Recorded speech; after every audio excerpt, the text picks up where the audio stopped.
Assalamualaikum warahmatullahi wabarakatuh. Selamat datang di channel Ardi Canafam.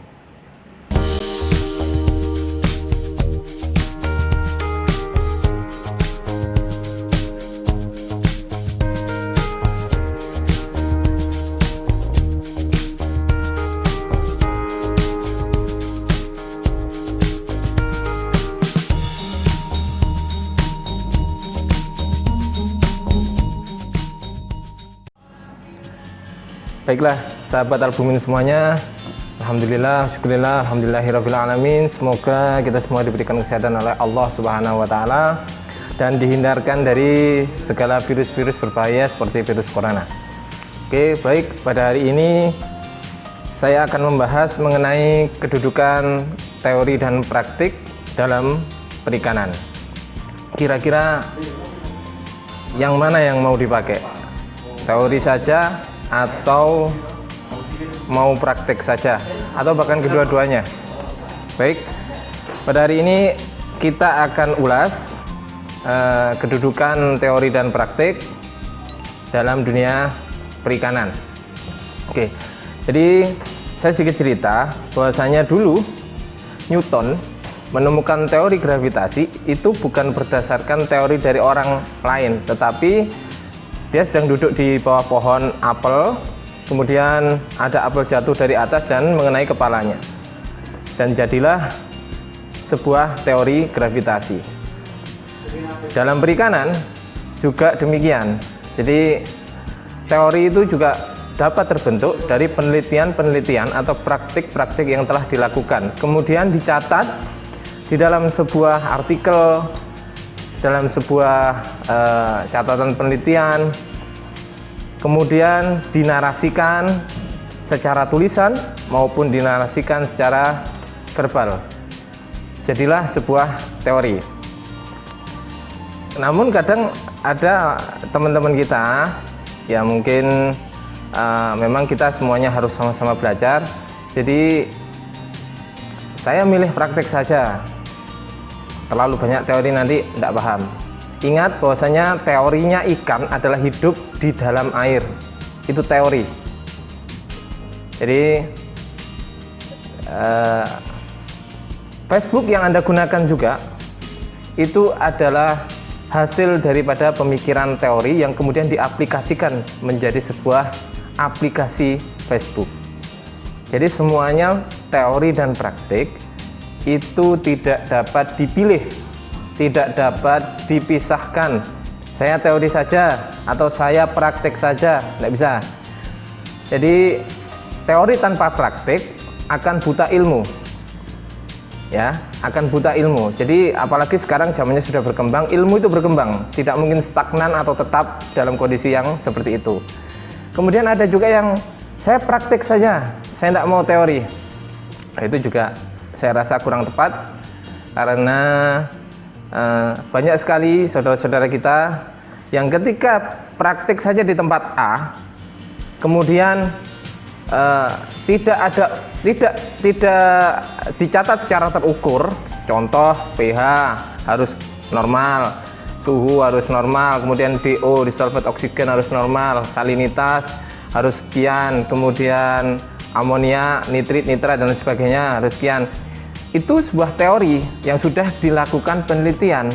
Jadi ikan hidup itu sudah dilakukan penelitian dengan parameter-parameter air seperti itu.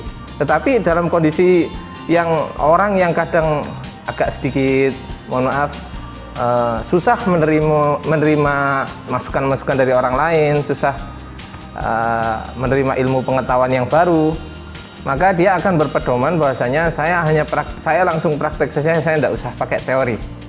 Dan kemudian jika ini diaplikasikan ke daerah yang lain, ini tidak akan pernah mungkin sama hasilnya. Karena apa? Karena beda. Jadi airnya beda, iklimnya beda, penanganannya beda. Kalau semuanya tidak ada ukurannya, maka hasilnya pun juga beda. Berbeda dengan orang yang mempelajari sebelum praktik. Jadi kita bahas ilmunya dulu. Contoh, saya ambil contoh ikan gabus nih. Kebetulan bidang saya memang dalam ikan gabus. Ikan gabus itu teorinya adalah dia membutuhkan ruang gerak yang tinggi, ya, oke. Teorinya membutuhkan ruang gerak yang tinggi. Jika kita memelihara ikan gabus dengan kepadatan tebar yang tinggi, artinya ruang geraknya semakin sempit, maka pertumbuhannya akan semakin lambat. Jadi seperti itu. Di petani saya, tebar ukuran sekitar 5-6 cm, 6 bulan itu sudah jadi ukuran 1 kilo, sudah jadi 3-4-5 ekor per kilo. Teorinya dia semakin ruang geraknya semakin tinggi, ikan gabus itu karakternya bukan karakter ikan-ikan yang seperti mohon maaf lele yang bisa ditebar padat. Kalau ikan gabus nggak bisa. Jadi itu sudah merupakan sebuah teori yang memang itu adalah karakter daripada ikan gabus itu sendiri. Saya sudah pernah membuktikan 1 meter persegi isi 25, 1 meter persegi isi 50, 1 meter persegi isi 100, dan bahkan 1 meter persegi saya pernah isi sampai 250 sampai 350. Apa yang terjadi? Yang terjadi, ini saya cerita menurut pengalaman saya, yang terjadi adalah ikan gabus dalam usia 6 bulan pada saat penebaran ukuran 6 cm hanya sebesar jempol kaki.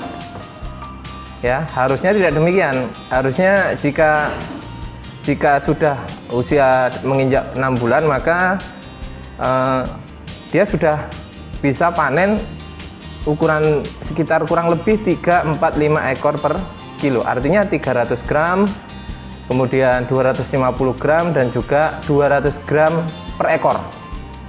Jadi seperti itu. Makanya jika kita tebar 1000 ekor, kalau mortalitasnya sedikit, artinya SR-nya tinggi, katakanlah 95%, maka kita bisa panen kurang lebih 2 kintal. Bahkan kalau isinya 2 ekor per kilo, itu bisa 2 kintal lebih. Jadi seperti itu. Jadi kedudukan teori dan praktek di sini teman-teman tidak bisa dipilih antara satu dan yang lain. Kita juga harus belajar. Ingat, hidup itu kuncinya adalah belajar. Belajar itu bisa melalui dua versi. Satu membaca, dua langsung modeling. Modeling ini pun juga harus didasari dengan ilmu pengetahuan yang ada ukurannya, bukan yang kira-kira. Menurut saya kira-kira ini seperti ini, kira-kira ini seperti oke. Anda bisa kira-kira, orang lain belum tentu bisa kira-kira. Jadi untuk memaksimalkan hal tersebut, maka di dalam ilmu perikanan dibuatlah alat-alat pengukuran seperti pH meter, DO meter atau dissolved oxygen meter, kemudian temperatur air, kemudian refraktometer untuk salinitas, dan lain sebagainya, masih banyak lagi. Nah, jadi ketika kita mengetahui parameter-parameter air tersebut, maka kita bisa memastikan masalah apa yang terjadi jika ikan kita terkena contoh penyakit ataupun mati. Salah satu contoh saya ambil, ada ikan seseorang yang terkena jamur. Pertanyaannya, jamur apa dulu? Jamur saprolegnia kah atau jamur yang lain? Oke, kita lihat dulu parameter airnya. Yang saya tanyakan pertama kali adalah parameter airnya bagaimana? Berapa suhunya? Oh, suhunya sekitar 18, Mas. Oh ya sudah, 18. Memang jamur suka tumbuh di suhu-suhu yang rendah. Tidak mungkin jamur bisa tumbuh di suhu-suhu yang tinggi ataupun normal sekitar 28, 29, 30. Jadi seperti itu teman-teman.